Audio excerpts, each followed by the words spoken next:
a lot of the people I know in this world are professional action sport athletes, right? And the most interesting thing for me is always watching them transition out of action sports into whatever they're going to do next. Yeah. Because you see people who you're like, you're the bravest motherfucker in the history of the universe, and you can't walk into a meeting and open your mouth and talk. Right. That's what I'm sort of getting at, because I think one of the things I found, I'm just going to quickly give you a little anecdote personally to tell you how so I recognised a lot in what you said. I had a really similar experience, 10 years travelling with action sports athletes who are a million times better than me.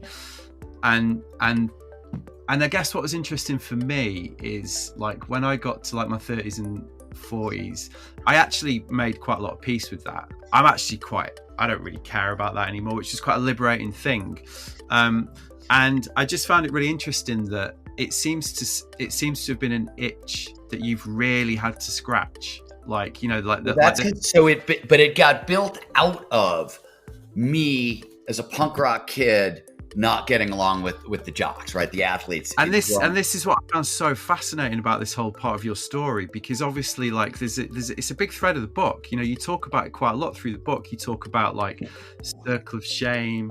You talk about being a kid at school. You talk about that's how you got into punk. You know, there's this real thread. So can you talk to me about that? Because you obviously know what I'm talking about. One, you know, it's one thing to talk about, oh, in your 50s, you got to set down shame and self-consciousness and forgive others, right? Like, that's a big deal, right? Like, that's not like, what? I got to do what? Are you fucking kidding me? So it's interesting because the standard tool for forgiveness in psychology and, you know, peak performance is loving kindness meditation, compassion meditation, right? And it's a phenomenal tool. Performance benefits and anti-aging benefits, and I go on and on and on. But there's some stuff that it was like, I was just so pissed at some folks from my like early childhood. Like they had done some damage, and I just like, I could do loving kindness meditation all day and this shit, I'm not putting it down.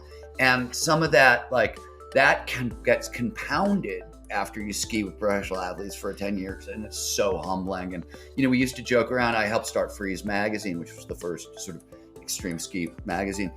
Every journalist on staff there got PTSD.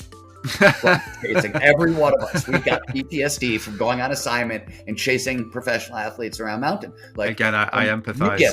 You totally understand that. Other people hear that, they're like, "What?" And I'm like, "Oh no, you have no, like, you don't understand." It's still a thing. Like, it's still totally a thing. Like, because it's a behavioral loop, isn't it, that you get yourself in, basically. And I had to figure out how to put it down. Yeah. Like, if it's going to block my ability to get into flow over time, among other things, right? In the challenge skills sweet spot, okay? What do we mean by challenge? What do we mean by skills? This is a question that scientists have been poking at for a while. One of the big answers is confidence.